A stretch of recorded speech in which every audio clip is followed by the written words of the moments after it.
It's such a pleasure to be with you. And I don't know if you've ever noticed before, you travel somewhere exotic, you go to Hawaii or somewhere really beautiful, and you kind of walk around going, you look at the locals that live there, and you're like, you get to live here every day. Like, this is not fair.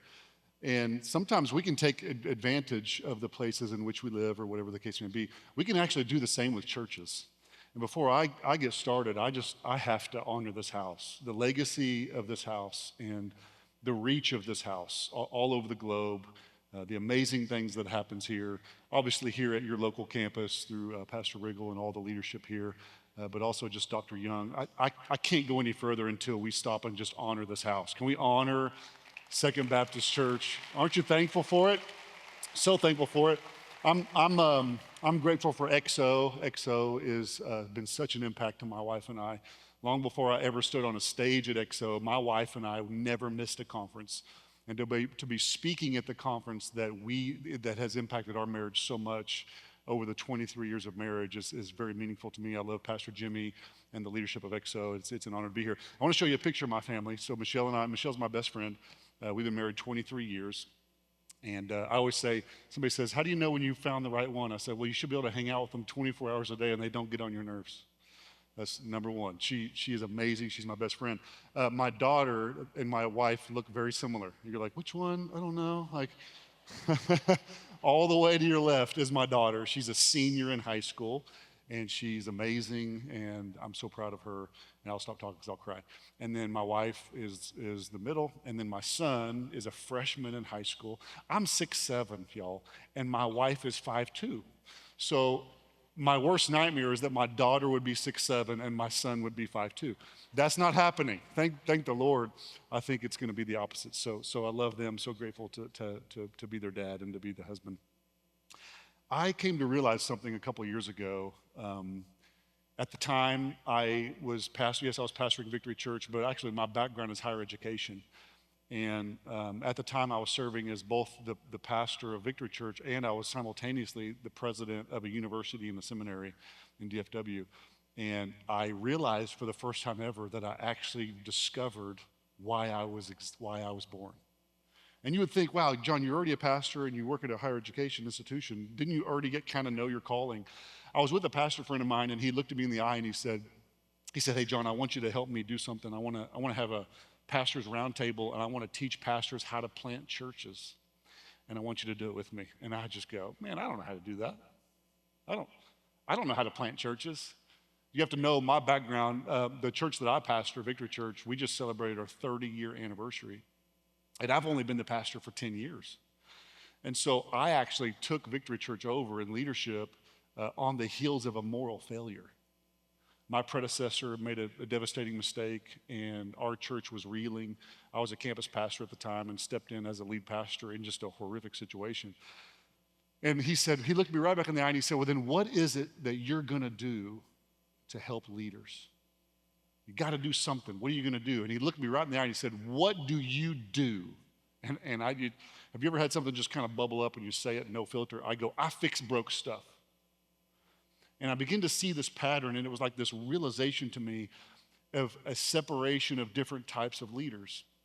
That there's a group of leaders who are the entrepreneur leaders that start, build, grow.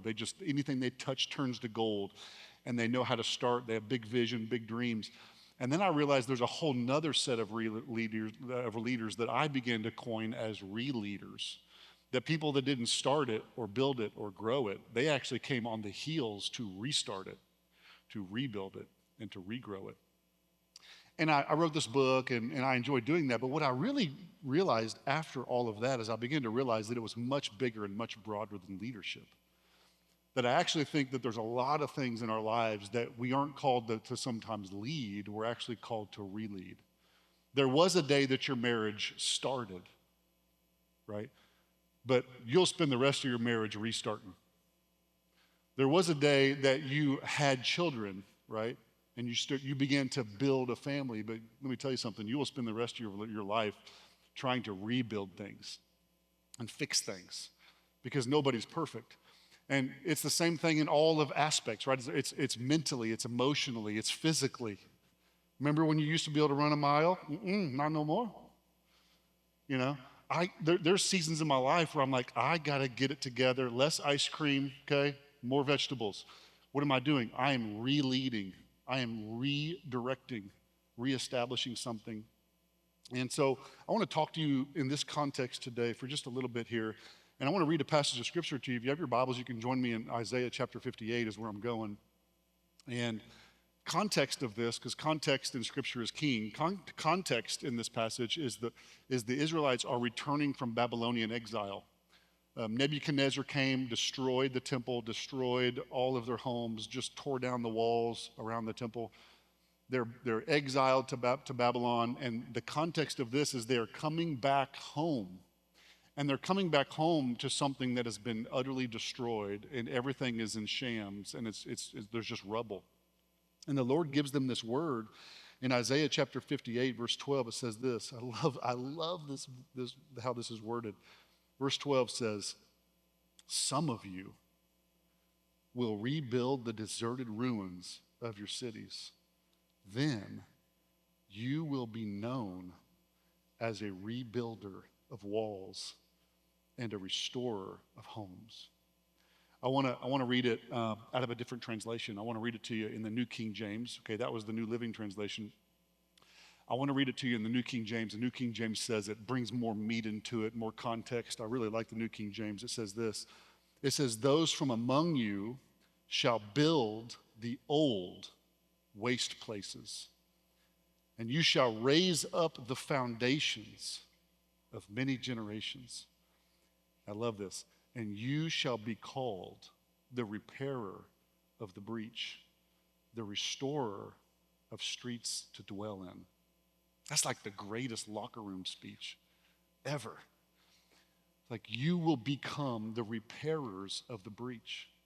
That there was a gap, there was something that happened, something that was destroyed, something that was torn down, and you're coming back, and I want you to rebuild what the enemy tore down. Because Nebuchadnezzar is this picture of who the enemy is to us. And the enemy came in and destroyed something, leveled something that was very meaningful, the temple. And the Lord was partnering with the Israelites, partnering with his people to come back and say, let's rebuild what the enemy has taken from us. And this is applicable to so many areas in our life. And yes, we're at a marriage event, and it's very applicable to our marriage. And many of you might say, man, our marriage is great for the most part. 80% good, 90% good, 70% good. I can't get him to pick up his dirty clothes, but we just look over that, we'll figure it out. But most of the time, many of us, there's something that has happened in the past. It could be infidelity. It could be a wound. It could be something. It may have happened this morning. I don't know. Something, maybe it's 10% of our marriage. Maybe it's 5% of our marriage, but there's something that would represent kind of an old waste place that we need to deal with. Maybe it's financial. Maybe there's some mistakes you've made in your finances over the years. And it feels like you're standing in the rubble, in the ruins of what was. Maybe, like I said earlier, maybe it's a mental health issue. Maybe it's a physical health issue. Whatever it is, what I want to encourage you with today is we serve a God who loves to help us rebuild and restore and redeem what the enemy has taken from us and what the enemy has destroyed. And so I want to talk to you in this context today. I'm going to give you just 4 quick things. 3 of them are directly from this text that I just want to unpack. One of them we have to start with before we get into the text, okay? Because this is critical. I think it's the most important step along the way. Point number 1, if you really want to rebuild and fix what you didn't break, or sometimes fix what you did break, the first step in the journey is you have to, number 1, you have to accept the ingredients. Accept the ingredients. It was October the 25th, 2016. Okay, I'd been the lead pastor of this church for about 1.5 years, and I was way in over my head. I had no idea what I was doing. No one knew that, but I did. Standing at an all-staff, waiting to go up and try to be motivational and try to bring some leadership talk, and the staff are there. We're doing some worship before I go up, and I just happened to glance down at the floor, and I see this. I'm standing right on top of this massively frayed piece of carpet. I don't know if you've ever had something really small just take you in a spiral mentally. This happened to me. Like I'm standing on this frayed piece of carpet and I have this frazzled mind. And I just go, oh, great. Now I got to replace the carpet in this room. I mean, we were struggling, attendance was down, giving was down. I'm trying to bring healing to a congregation that's hurting and the staff. And now I'm like, great, we don't have the money to replace this carpet. And then I start doing math in my head. Well, how much is that going to cost? And if this is bad, then probably all 130,000 square feet in this building is going to need to be replaced. And my mind is just spiraling out of control. And it's in these moments that if we'll be in tune and listen, the Lord wants to speak to us. And it's not as though some audible voice happened and the heavens opened up and the dove descended. None of that. It was just this inner sensing, this inner feeling that the Lord spoke so tenderly to my heart. And he said, John, I've accepted the ingredients of what I want to do through you in this church. Why won't you accept the ingredients? Because in my mind, I was the guy that was always like, our church is not in the right town. We're not in the right location. We don't have the right leaders. I'm not even sure I'm the guy. Because here's what happens in our lives is at some point in your life, you have come up with this perfect recipe for whatever it is, right? So if it's marriage, in your mind, in your subconscious, you have a picture of what the recipe looks like to have a healthy marriage. In your finances, you have a picture in your mind from your upbringing, from your life experiences of what it looks like to be ready for retirement or whatever it is. This is applicable to every area of our life. It could be your physical health, all these things. And when you look at the recipe and you're missing ingredients that you think should be on the list, you think it's impossible to cook up the stuff to create the recipe in which you need to cook. But we all know that this is not biblical. We all know verses like Romans chapter 8, verse 28 that says, and we know that in all things, how many things? Help me preach. All. In all things, God works things for the good for those who love him and are called according to his purposes. But we know it and we see it, but we have a hard time living it. So what do you do when you don't see the ingredients in you or around you to cook up the thing that you feel like God is challenging you to cook up? Show of hands, how many of you love to cook? Show of hands, raise your hands real high. Raise real high. Okay, now put your hands down. How many of you are the crazy people that know how to cook with no recipe? Raise your hands. Look at these crazy people. Keep them real high because we need to know whose house to go eat at. Michelle and I have this friend that we love to go eat at her house because, she'll be like, oh, I'll just whip something up, come over. And sure enough, it's like she's planned it for 6 weeks. And we eat it, and we're like, oh, can I have the recipe to this? And she'll always be like, oh, there's no recipe. It's just a little dab of this and a little dab of that and a little dab of this. And this is what the Lord does in our lives, y'all. The Lord is a master chef. The Lord's a master chef. And it's not as if the Lord looks at your life and says, well, I could do something really good with your marriage, but 2 years ago, you guys threw something into the pot that I can't work with. You look at any character in the Bible, y'all, any character in the Bible, they were flawed. Flawed. Mistake after mistake after mistake after mistake. Wrong pedigree, wrong family. Moses had a speech impediment. You just name it, right? Gideon, his excuse back to the Lord, when the Lord called him a mighty warrior, remember that? The Lord said, you're a mighty warrior. The Lord is saying, here is the recipe that I call you. And Gideon instantly looks at the ingredients and says, oh, but Lord, I am from the least of the tribes. In fact, I'm not just from the least of the tribes. I'm the worst on the team. He's like, I play for the Cowboys, and I'm on second string. Like, I can't even. Y'all like that? Okay. I'm not going to say Texans. Oh, good Lord. So what do we do? What do we do? I believe the Lord is looking at each one, and I'm going to get into some stuff, and I want to get into the text, but we have to start here. We have to start here because the Lord looks at you and says, you have everything you need to do what I've called you to do. What do I do then? Just start stirring.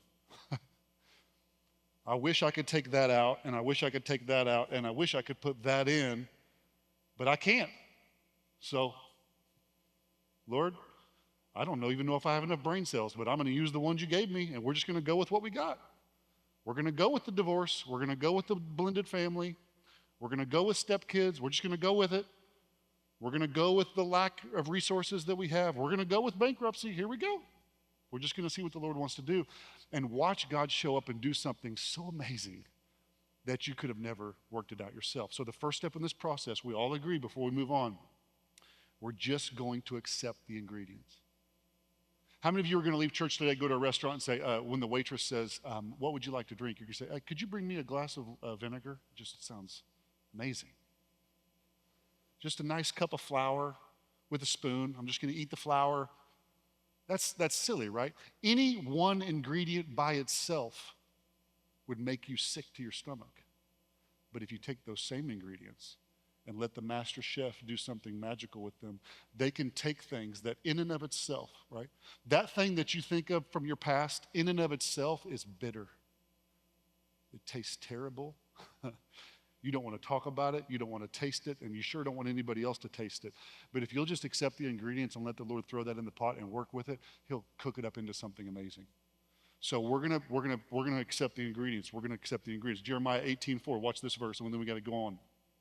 Jeremiah 18:4 says, and the vessel he was making of clay was spoiled in the potter's hand. I love this. And he reworked it. He reworked it. So the clay became spoiled, which means we can't work with this. But because of the location, and that's the most important part of this verse, is the location of the spoiled clay. If it says the spoiled clay was on the ground, yep, can't work with that. But it says that the spoiled clay was in the potter's hand. And when we take our spoiled clay and we make sure that we're placed in the potter's hand, God says, I can work with that. I can rework that. I can shape that and move that and build it into something useful. So the first thing we're going to do is accept the ingredients. The second thing, I love this text. It says, some of you will go to the old waste places. This is important. Some of you will go to the old waste places. Now, if we're, divvying up teams and we're going to clean up today from this long conference, and we go, hey, we need help cleaning up the church. Do we have any volunteers? And you raise your hand like, okay, you and you and you're going to go to the toilets. Congratulations, right? It says some of you are willing to go, and this is the second point, some of you are willing to go where no one else is willing to go. So we're going to go into those places that we don't want to go to. We're going to go down the road of those hurtful things that happened to us. We're going to deal with the 5% thing in our marriage that is keeping us from living life to the full. We're going to deal with our spending habits that's keeping us from being good stewards of God's resources. We're going to run towards the thing that everyone else runs away from. Now, do we have any first responders in the room? First responders, raise your hand. Let's give the first responders a hand. Can we give them a hand? Yeah, there's one over there, one over here. Do you know what first responders do? First responders run toward what everyone else runs from. And this text we're reading, the Lord is giving a command. It's actually more of an invitation to the Israelites because he says, some of you are going to be willing to go to the old waste places. Some of you are going to go back to your old ways and you're going to try to ignore that the temple was torn down. And you're just going to go back to your own home and just start building your own stuff. But some of you are going to see what's important and you're going to be a rebuilder and you're going to go to the things and help rebuild things that no one else is willing to do. Isaiah 6:8 says, then I heard a voice from the Lord saying, whom shall I send and whom will go for us? And I said, here am I, Lord, send me. So it's saying some of us are going to be willing to have hard conversations. Some of us are going to be willing to go to marriage conferences. Y'all, many of you took your whole weekend and went to a marriage conference. Guess what? You just went to a place that other people aren't willing to go because you see a need to improve upon your marriage. Some of you are going to be willing to sit down and forgive each other. Some of you will, some of you won't. And this is this invitation. So I want to challenge us with what part of our lives might be considered an old waste place. Okay? And my challenge to you is not to run away from it. I want you to accept it as an ingredient in your life, and I want you to run towards it. Okay? We're going to deal with these things. So first, we're going to accept the ingredients. Second, we're going to go where others won't go. And I love this text in Isaiah, in the New King James. It says it this way. It says, those from among you shall build the old waste places. And then the second thing it says is you shall, let's picture this, use your imagery, okay? Some of you will raise up foundations for generations. That's beautiful. It's like some of you are going to put your hand to work on the foundation of the temple. And when you do, it doesn't just impact you. It impacts everybody that will come after you, and generations are going to be impacted because of this.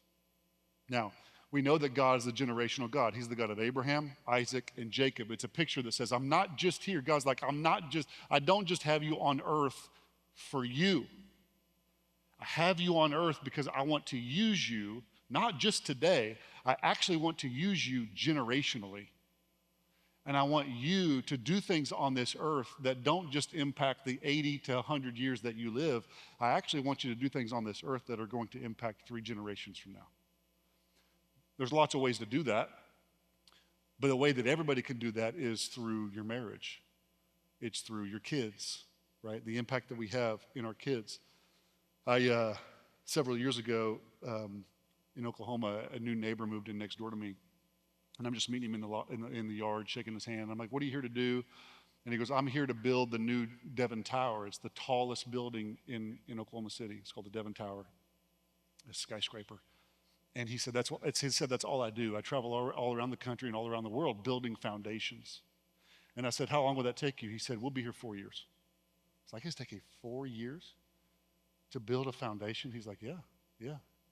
And I kind of smart aleck, I'm surprised he didn't punch me.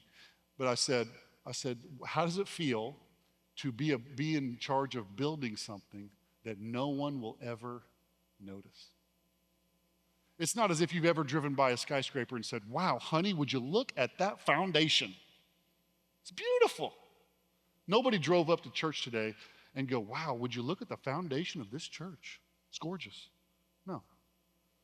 And he just rattled. I wasn't the first person that asked him this because he rattled right back at me. He said he had smiled at me, and then he said, yeah, I know what you mean. He said, but I'll say this, the height of that structure can only go as high as I go deep. I was like, man, I'm a preacher. I'm stealing that. Okay, I'm using that. Anything you say can and will be used against you in a sermon, okay? But it was so beautiful. He's like, you don't understand, John, generations from now, decades from now, somebody will be walking on the top floor of that building, minding their own business, not knowing that the only reason they can do that is because of what I did. And this is a beautiful picture of what it looks like to raise a family. And the reason no one focuses on this, because it's not fun. No one cares. No one knows what you're doing behind the scenes to make sure you're building a good foundation for your kids. No one knows what you're doing financially and relationally and forgiving people that don't deserve your forgiveness because you don't want bitterness to go into your kids' hearts. That's foundational work. Zerubbabel came back to rebuild the temple, and Solomon was well known. Solomon was this famous guy that built the temple. Nobody knows who Zerubbabel is. He's the guy that came to rebuild it. And he did it. He rebuilt the foundation. The Bible says, it's kind of funny, the Bible says that he couldn't decipher who was happy and who was sad because he built the foundation and half the people were crying and half the people were rejoicing. And he's like, I'm confused. I don't understand. Because some of them had seen the previous temple, the previous generation had seen the previous temple, and they didn't like what it looked like. And the other ones that had never seen it before, they were thrilled and excited. And he became so discouraged. This is why it's so important to focus on foundation building, because it can be some of the most discouraging work. Because you work really hard to rebuild something, and then you get discouraged along the way. Zerubbabel got so discouraged that he quit. He quit. No one knows this, but he quit for 17 years. He quit. And then the Lord comes back to him, exactly. If you read Zechariah chapter 4, these are all words from the Lord back to Zerubbabel saying, you're not done. You're going to finish what you started. Some of them are famous verses like, do not despise small beginnings, for the Lord rejoices to see the work begin. The Lord was telling Zerubbabel, hey, when you built the foundation, I was excited. I was rejoicing in heaven just because you built the foundation. And the Lord was doing a magnificent work in him, and he did. He went back. But the reason foundation work is so discouraging is because no one knows you're doing it. And no one rewards you. No one gives you any accolades. But let me tell you something. The most important thing you could ever do, okay, is to plant a tree. Remember the little twigs? You see people plant little twig trees in their front yard? When you plant a tree that small, you are planting something that you may never eat the fruit of it. And for some reason, we've turned into these one generational people. All we can think about is what I get to experience. The Lord told Abraham, remember this? You're going to be the father of many nations. Guess what? Abraham never saw it. Planted a little twig in Abraham's heart and said, I'm going to do something through you, but you will never eat the fruit of it yourself. No one gets excited about that, but let me tell you something. It's the most important work you'll ever do. Is to do something today that you may never even see it come to fruition, but God starts something in you. And this is so important because many of you never had a dad to show you the way. Many of you never had a mom that was loving and caring to you. Some of you did not get a good example of marriage. Many of you don't even know how to handle finances because your parents were terrible at managing finances. What are we going to do? We're going to accept the ingredients, believing that God can do something great despite my past, despite what happened behind me. I'm going to accept the ingredients, and what am I going to do? I'm going to start building a new foundation. I'm going to build a new foundation for my kids and my kids' kids. We're going to have a healthy marriage. Why? Because we go toward the old waste places. We're not carrying bitterness in our heart that our kids are going to have to experience. We're running toward the things that we need healing. Why? Because we need to be rebuilders. We're called to be rebuilders. Last but not least, verse 12, it ends by saying this. It says, some of you will rebuild the deserted ruins of your cities. And I love this. It says, then you will be known. Did you know that really at your core, every human being wants, they want two things. They want to be needed and they want to be known. If you really pull all the layers of the onion back of every human being, we all want two things. We want to be needed and we want to be known. The question we must ask is, what do I want to be known for? Because every one of us someday we will one of our last places on this earth. This is kind of depressing. Just get ready for it.